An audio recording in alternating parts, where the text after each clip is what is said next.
Okay, here we go. Okay, now related rates. Once you get the hang of it, it's not that bad because you're doing the same thing on every problem. It's a three-step process. You write the equation that relates to variables. You take the derivative with respect to time, and then you plug in the numbers, just like the examples I showed you. So actually, on video, if you go to the website, you got the examples I showed you, but then we ended it kind of fast. You can look at last year's video. We have the lecture on that too. Okay, so we're starting with 9. What? This is like the example I did. The length, so you got a rectangle. Here's the length, here's the width. The length of a rectangle is decreasing at the rate of 2 centimeters per second. So what should you write? dl dt is -2 because it's decreasing, which means the derivative is negative. The width is increasing at the rate of 2 centimeters per second. So dw dt is equal to +2. The derivative is positive, which means the width is increasing at that moment. At the moment when the length is 12 and the width is 5, find the rates of change of the area of the perimeter, the length of the rectangle, the diagonal. Okay, so the area. Now, it's important, if you don't do these problems all the time, do not do this. This is the most common mistake. You go, oh, this is 12 and this is 5. No. This is changing. Any quantity that changes, you must label with a variable. This is also changing. Because if you put 12 here, that means it's just staying 12 throughout the whole time. The length and the width are changing. Okay? So in part A, I forget what we're doing here. How fast is the area changing? So first step, write an equation that relates the area with the variables given. Well, that's easy. The length times width. Second step, take the derivative with respect to time. So dA dt is equal to, now I see a product here, you use the product rule. Derivative of the first and the second one alone. The first one alone times the derivative of the second. And then the last step, just plug in all the numbers, and I think they're all given, aren't they? So dL dt is -2. This is just like the one I did. So this comes out to -60 plus, actually on the AP exam, once you get here, that's full credit already. How is that -60? -10. You could just stop and leave it at the parentheses. -10. Right? Yeah, right here, this is full credit, I told you. But this is ELI, I expect you to do arithmetic. -10 plus 24 is equal to 14. And this is the only problem on the whole AP exam where you have to put units. If you don't put the units, that's automatic -1. Now, like I told you last time, if you're not good at units, then you just look at this. Area over time. How is area measured in this problem? Square centimeters and time? Let me see, seconds. So, squared centimeters per second. And notice that it's positive, that means the area is getting bigger at that moment in time. So you can have a negative number for your answer? Yeah. A negative number means the area is getting smaller at that moment in time.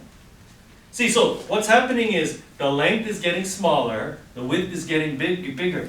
At this exact moment, when this is 12 and this is 5, like if you took a snapshot right there, how fast is the area changing right at that moment?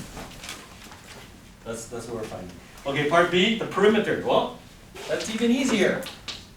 Look at this picture. What is the perimeter of that rectangle? 2L plus 2W. Okay, second step, take the derivative with respect to time. dP dt is equal to 2 dL dt plus 2 dW dt, correct? Because you throw the 2's on the side like an unwanted pet. And then all you gotta do is plug in the numbers. So dL dt is -2, dW dt is 2. That comes out to 0. So at that exact moment in time, the perimeter is not changing at all, but you still got to put units. Perimeter over time. How is perimeter measured? Centimeters, and in this problem, time is always going to be in seconds. Yeah? And then C, I forget what it was, the length of the diagonal. Woo! Now what do you want to call the length of the diagonal? X. Okay. First step, write an equation. Now look at that picture. What equation can I write looking at that picture? Pythagorean theorem. X squared is equal to L squared plus W squared. Now, it's up to you. Do you want to take the derivative right now? Or do you want to solve for x? And go x equals the square root of it. Because what we're trying to find is how fast is the length of the diagonal changing? We're trying to find dx dt. That's what we're trying to find.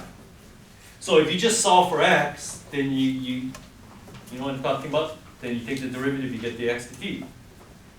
But then the derivative is going to be tougher because there's a radical. Nah, I think you guys can handle it. Square root both sides. So you get L squared plus W squared to the 1/2 power. Okay, take the derivative. So dx dt, which is the thing we're trying to find, equals. Now, how do you take the derivative of box squared? I mean, box to the 1/2. 1/2 box to the -1/2 power times the derivative of box, which is? Now remember, how do you take the derivative? Think of every variable as box. How do you take the derivative of box squared? 2 box to the first times the derivative of box. Same thing here. This is like box squared. 2 box to the first times the derivative of box. And then just plug in all the, you guys can plug in the numbers, right? Okay, I'll do it. So this is 1/2 times, okay, what is L squared? 12 squared plus 5 squared to the -1/2. And can you see that's going to come out nice? Yeah. Times 2L, which is 12, times dL dt, which is -2, plus 2W, which is 5, times +2. And if this were the AP exam, that's full credit right there. Except now you need units. So the length of the diagonal over time, how would you measure the length of the diagonal? In centimeters and per second. So the answer would be centimeters per second. However, this is Iolani, I expect you to compute that. You guys, anyway, the answer's in the back, isn't it? Yeah.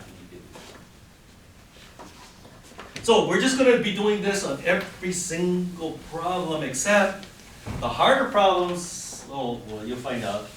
You're going to have to use similar triangles. I think that's going to be the toughest one for you guys. Okay, next, number 10. Okay, you have a rectangular box, X, Y, and Z. Okay, and each of them, so this is getting bigger at the rate of 1 meter per second. This is getting smaller at the rate of 2 meters per second. And that's getting bigger at the rate of 1 meter per second. I'm not going to write these things down because it's in the book. Find the rate at which the volume and surface area and diagonal is changing. Okay, first, volume. Write an equation. What is the volume of a box? X, Y, Z. Second step, take the derivative with respect to time. Now, did anybody read the book? Is there a shortcut? Because Mr. Park, writing dx dt, that's like, that takes too much pencil lead. Is there a short way of writing that? Anybody? X prime. No. D prime X. No. When you take the derivative with respect to time, x dot. When you put a dot over it, that's like taking the derivative with respect to time. This is Sir Isaac Newton's notation. So it's up to you. I don't care which one you do. Now that I taught it to you, I like to put dot because it's just less writing. So v dot, see that means dv dt, equals, now I see a product. Do we know how to take a product of more than two things? The product rule? Yeah, I taught you that. Take the derivative of the first, leave the other two alone. Now you take the derivative of the second, leave the other two alone. Now you take the derivative of the third, leave the other two alone. That's how the product rule works when you have more than two things. And then all you gotta do is plug in the numbers.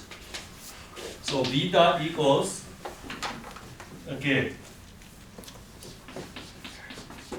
Here, I'll just do this for you. Woo, woo. Okay, so what is x dot? 4, No, 1. 3. Y and z are 3 and 2. Okay, y dot means what dy dt. It says right there in the book, these are all given. It's like you don't even have, see, the harder problems, you're gonna have to figure these things out. See, right now they're just telling you what they are. x and z, this would be 4 and 2. dz dt is 1, and x and y are 4 and 3. So if you compute this now, like I told you, AP exam, that's the answer already, but this is 6 minus 16 plus 12, which is 2. Meters cubed. And remember, this means dV dt, so this means volume over time. How is a volume measured? Meters cubed. Cubic meters, and are we doing seconds or minutes or hours? This one is seconds again. There you go. Cubic meters per second. So at this exact moment in time, the volume is actually getting bigger because it's positive, right? Okay, B. Surface area. Okay, look at this picture. What is the surface area of this box? 2xy plus what? 2xz plus 2yz, right? Oh. Right, you got a rectangle. The rectangle on the front is the same as the rectangle on the back, right? You got two of them. You want to factor out the 2 and throw it on the side like you don't want it? Yes. I mean, it's up to you.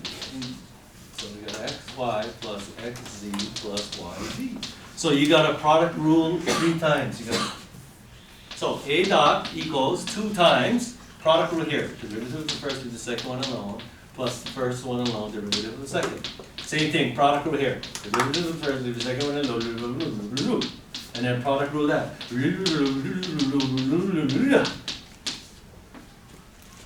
And can I leave the plugging in for you? Yeah. Just plug in these same numbers that you have. And then once you plug in the numbers, I will leave that to you. Why am I even doing that? What are the units going to be? Area over time. How is area measured? Square meters, and time is measured in seconds. And then part C, the length of the diagonal. And they gave you the formula. How dare they? This is the length of the diagonal of a box. If I put this on the quiz, I'm not going to give you that formula. You should know that, right? So take the derivative. ds dt equals, okay, this is like box to the 1/2. Maybe you guys should rewrite this as 1/2 power. So how do you take the derivative of box to the half? 1/2 box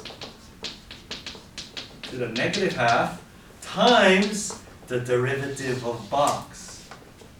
Now how the heck do you take the derivative of that? Well, this is like box squared. So 2 box times the derivative of box plus 2 box times the derivative of box plus 2 box times the derivative of box. Woo-hoo!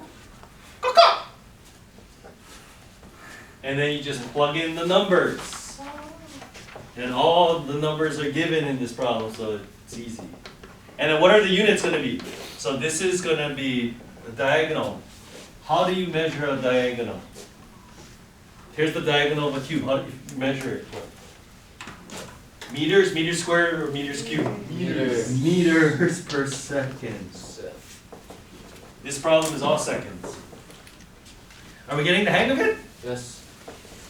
Oh, because I can see the similar triangles coming up soon.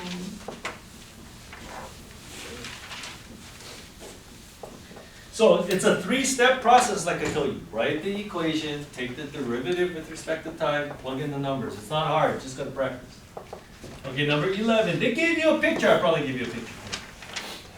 Okay, so you gotta understand what's happening in this problem. Here's an airplane. The airplane is flying this way at a constant altitude of 7 miles. Okay, now, if this is the airplane traveling that way, is this distance changing or staying the same? Because things that change, you have to label with the variable. In fact, look, they gave you the picture. This is x, because that distance is changing. This distance is changing, but that one is not. That one is constant at 7 miles, like that. Okay, first step, write an equation. Look at the picture. What equation can I write that relates the variables here? Pythagorean theorem. Anytime you have a right triangle, Pythagorean theorem. S squared equals x squared plus 7 squared, which is 49. Take the derivative with respect to time. 2s, s dot, equals 2x x dot plus 0, right? The derivative of 49 is 0. Cancel the 2's. Now, look, I didn't even read the problem, but I can do that. Now you plug in the numbers, but you gotta know what you're trying to find. It says, what is the speed of the airplane at that moment? So what are we trying to find? The X. speed of the airplane. X. X dot, right? Oh, Because that's this distance here. How fast is this distance changing? That's the speed of the airplane. So in order to find x dot, you gotta know this, you gotta know that, and you gotta know that. But I believe in this problem, they're all given. Or maybe, I don't know, maybe you gotta figure out something. When the plane is 10 miles from the antenna. so S is 10. S is 10. So, at this exact moment when S is 10, can we figure out what X is? Yes. Yeah, you use the Pythagorean theorem, right? I think we can do this one in our head.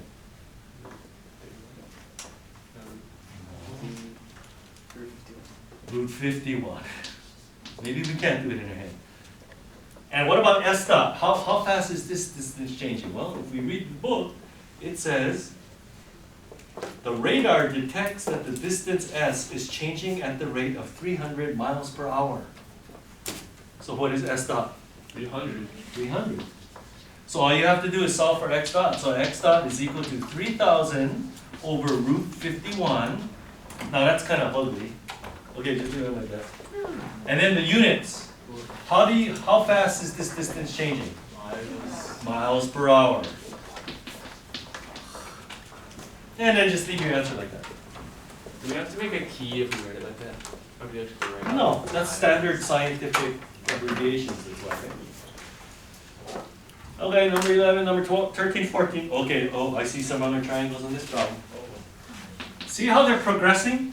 See, like, the first two problems, they gave you everything, but this one, you have to actually figure out what that was using the Pythagorean theorem, right?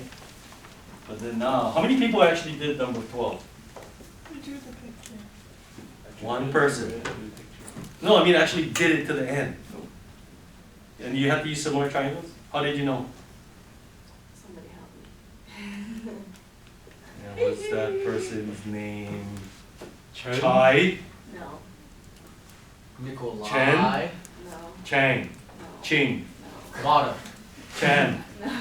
Why- Chen? Wada. Why are these all Chinese last names? Oh. Because it just makes sense. Because I'm racist, that's why. Okay, remember this problem, because on Wednesday's quiz, I guarantee you one of them will involve similar triangles. Video cameras recording. Yeah, I know that. Like I'm not racist in my other videos? Wada. Okay, we have a trough here. That's racist. Is it though? No, it's not. Okay, my picture is just terrible. Look at the picture in your book. It looks better. Okay, so you have a trough. It's 15 feet long, and it's 4 feet across the top, like that. And the ends are isosceles triangles with height 3. So this is 3 feet right there. Water is being poured into the trough at the rate of 2.5 cubic feet per minute. Now, when you read that, what do you write on your paper? Water is being poured into this trough at the rate of 2.5 cubic feet per minute. A dot. No, dVdt or V dot is equal to positive 2.5 or negative 2.5? Positive. Positive 2.5. I like to work with, don't work with 2.5, because you guys know, no calculator, it's better to work with fractions, right? So the volume of this water, if water is being poured in, is getting bigger, right? That makes sense. So dVdt should be positive. Okay, and then it says, how fast is the water level rising at the moment that it's 2 feet deep? So see, water is being poured in, so it's like the water is going up like this. Can you see that when you pour water in, at the beginning, the height of the water goes up quickly like this, yeah? Ooh, but then it starts slowing down. Like that, right? It's not constant. Like if you had a cylinder or something. So at the beginning, it goes fast. It starts slowing down. So at the exact moment when the height of the water is 2 feet, like right about here, how fast is the height of the water changing? So basically we just look at this right here. Is this distance changing or staying the same? If water is being poured in. It's changing and so is this. So why do we call that H for the height of the water? And why do we call that B for base of the triangle? Right, because isn't this like a triangle right there? Base and height. Or whatever letters you want. You can call it X and H, whatever. Okay, so what equation do I need to write here? Area of. No, Volume. the volume. So volume of the water in the trough is equal to, would you agree that it's the area of this triangle times 15? Yes. Because it's a prism, right? How do you find the area of a prism? It's the area of this times the height, right? So what's the area of this triangle right here? 1/2 base times height times 15. Let's simplify that. 15 halves base times height. Now, you can take the derivative of this right now using the product rule, but the problem is we're trying to find dH dt, right? How fast the water height is changing. If I use the product rule on this, you're going to have dH dt here. Let me just show you. If you took the derivative right now, don't write this down. If you took the derivative right now, you throw the constant on the side.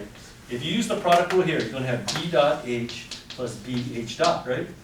In order to compute h dot, you got to know this, and that. Well, we already know this is 5/2. But what about b and b dot? Did they tell you anything about how fast this is changing right there? No. Well, those of you with your book, you know, yeah. Similar triangle. So that's why you need to use similar triangles. Oh, wait. Now look at this picture here. I'll just draw it like this.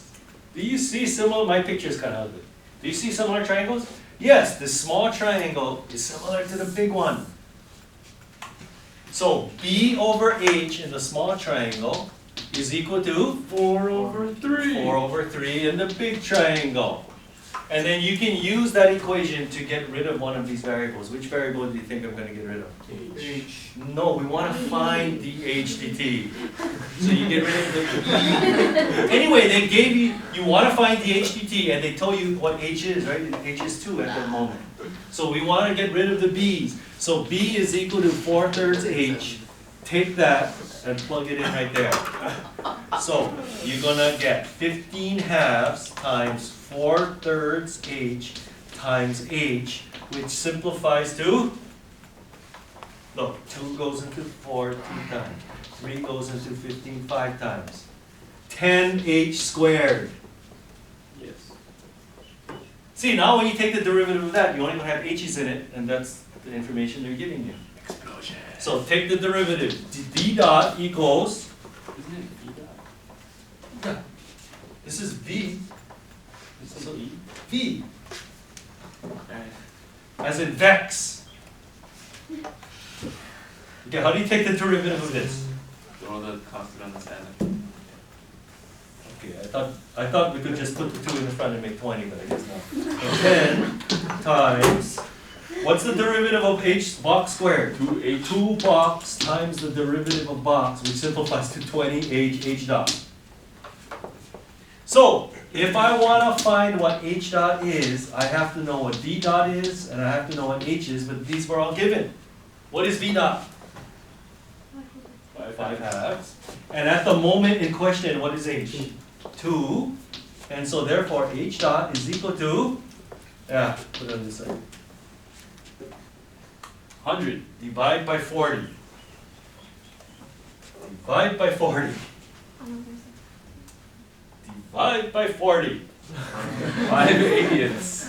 Which reduces to, no, if you need, no, if you need to do this, no, 40, no. 5 goes into 40, 8 times 1, thank you, 116. And what are the units? How do you measure height? How is the height measured? Gallon. Now look at it. You measure the height in gallons. How tall are you? 5 gallons. 10 gallon You hat. put like Feet gallon. per minute. Feet per minute. Buddha. Oh gosh. Well, look, we're running out of time. We're not gonna even get to number 13 and 14. Oh, gosh. She wants to. Okay, now there's a part B. No. Oh, maybe we will, okay. See how that problem is tougher just by using similar triangles? Easy. No, it is easy, get used to it, but, Just joking. okay, what, question? No, your level of expectation just severely fell. Why? When you asked which variable we're gonna solve for. Never mind. Alright. Okay, 13. Oh, we got part A, B, and C. If I remember correctly, I gave this one this one was on the. Okay, this is a ladder. The length of the ladder does not change. It is 13 feet. But the top of the ladder stops slipping, so it slips down like this. So this distance changes, your book calls it Y, and this distance is changing, let's call it X. Okay, part A. How fast is the top of the ladder sliding down the wall at that moment? Okay, I'm not gonna even read the problem. Okay, what are we trying to find? dy dy dt, okay. So first step, write an equation, look at the picture. Pythagorean theorem. Pythagorean theorem, x squared plus y squared is equal to 13 squared, which is 169. Okay, take the derivative with respect to time. 2x x dot plus 2y y dot equals 0. Please remember the derivative of a constant is 0. Oh, I can divide through by 2 then, Mr. Park. Yes. Now, if you want to find y dot, that means you have to know what x, x dot, and y are. But if you read the problem, I think they tell you. Okay, it says by the time the base is 12 feet from the house, the base is moving at a rate of 5 feet per second. So at the exact moment when this is 12, that means x is 12. Well, at the exact moment when this is 12, what is y? 5, because 5, 12, 13. That's a Pythagorean triple. So y is 5. The base is moving away from the house at a rate of 5 feet per second. X dot. So x dot is 5 or negative 5? Negative. No, 5. Look, the base is moving away from the house, so is this distance getting bigger or getting smaller? Okay. Getting bigger. If a quantity is getting bigger, that means its derivative is positive. And then, oh, I can divide by 5. So therefore, y dot is equal to negative 12.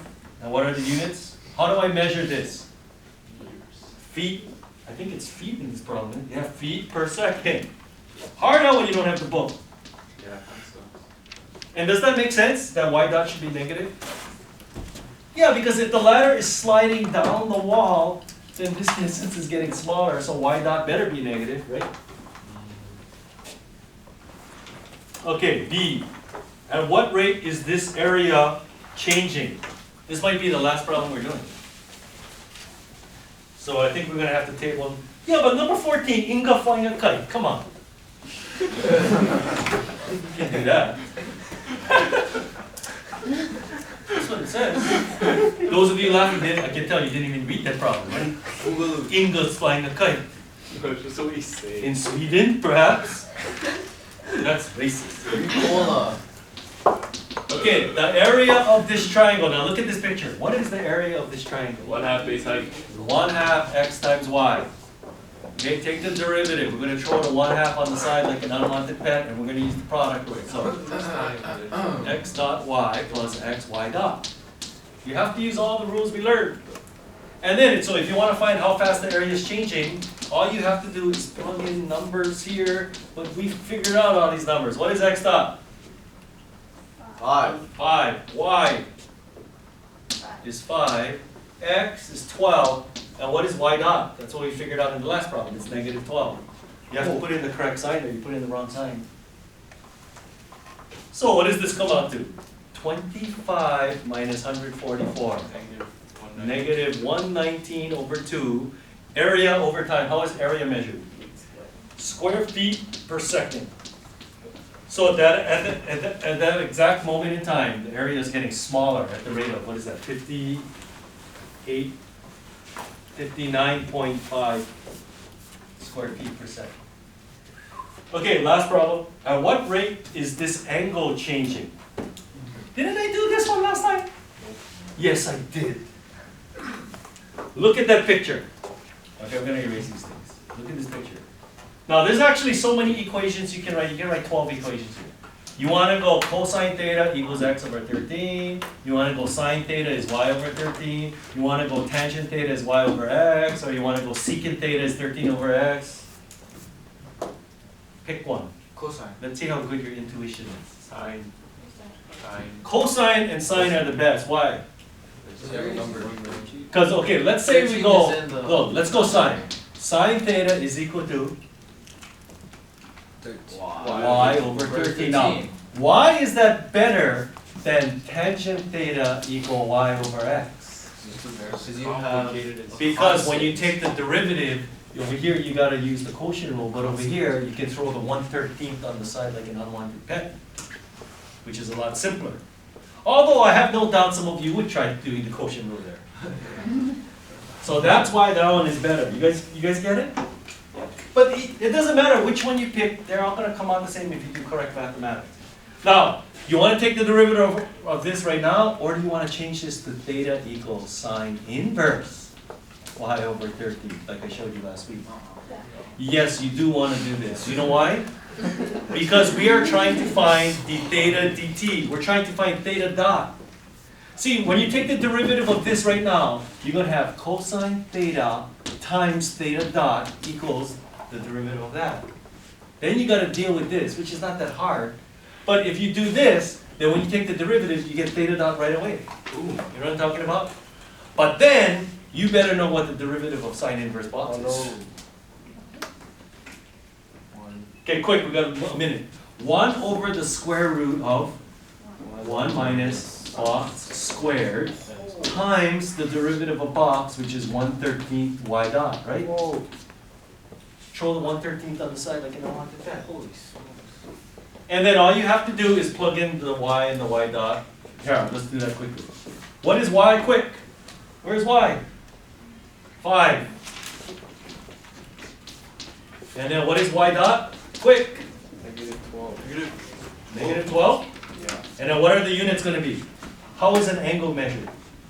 Radians per second. Angles are always measured in radians. And for those of you who did your homework, you know that it looks ugly now, but that comes out pretty nice, yeah? The one person that did it. It comes out nice, believe me. Okay, we get... Woo! Okay, tomorrow, we're gonna...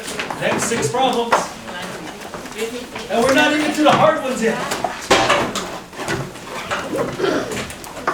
It's coming. It's coming. Yeah, thanks.